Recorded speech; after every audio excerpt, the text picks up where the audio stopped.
Hello bachcho, let's see the question. In a population of Hardy-Weinberg equilibrium, there are 64% of non-tester of phenyl thiocarbamide, which is a recessive trait.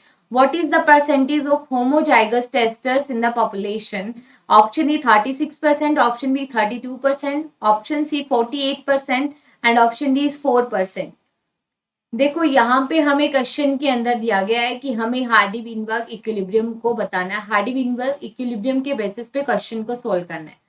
तो देखो Hardy Weinberg equation में हम क्या देखते हैं, p plus q square. अगर हम इस बाइनोमियल इक्वेशन का एक्सपेंशन करें तो हमें क्या देखने को मिलेगा, p square plus 2pq plus q square equals to be 1। ठीक है, and we know that p plus q की वैल्यू कितनी होती है 1। पी अगर बात करें तो इसको हम ले लेते हैं बेसिकली डोमिनेंट एलिल के फॉर्म में। डोमिनेंट एलिल के फॉर्म में अगर हम क्यू की बात करें तो हम इसको ले लेते हैं रिसेसिव एलिल की फॉर्म में। ठीक है, अब देखो यहाँ पे बोला है कि रिसेसिव ट्रेट है, 64% रिसेसिव ट्रेट है एंड वी नो दैट कि रिसेसिव अपना इफेक्ट ओनली होमोजाइगस कंडीशन में दिखाता है। तो क्यू स्क्वायर यहाँ पे क्या है, होमोजाइगस रिसेसिव एलील। ठीक है, क्यू है यहाँ पे होमोजाइगस रिसेसिव एलील।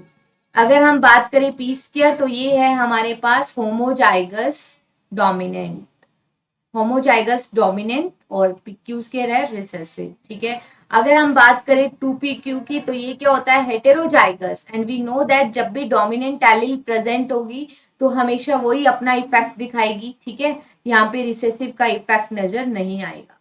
अब देखो क्वेश्चन में हमें गिवन है कि जो रिसेसिव ट्रेट है वो 64% शो कर रहा है। ठीक है, तो यहाँ पे देखो क्यू स्क्वायर की वैल्यू कितनी आ गई, 64%। ठीक है, परसेंट को अगर हम हटाएंगे तो अपॉन में क्या लग जाएगा 100। अगर हम क्यू की वैल्यू निकालेंगे तो हम 64/100 का क्या कर देंगे रूट, वैल्यू क्या आएगी 8/10 equals to be 0.8। 0.8 is the value of q. ठीक है, क्यू की वैल्यू कितनी आ गई 0.8 and we know that p plus q equals to be 1 होता है, तो p की वैल्यू यहाँ से कितनी आ जाएगी 0.2।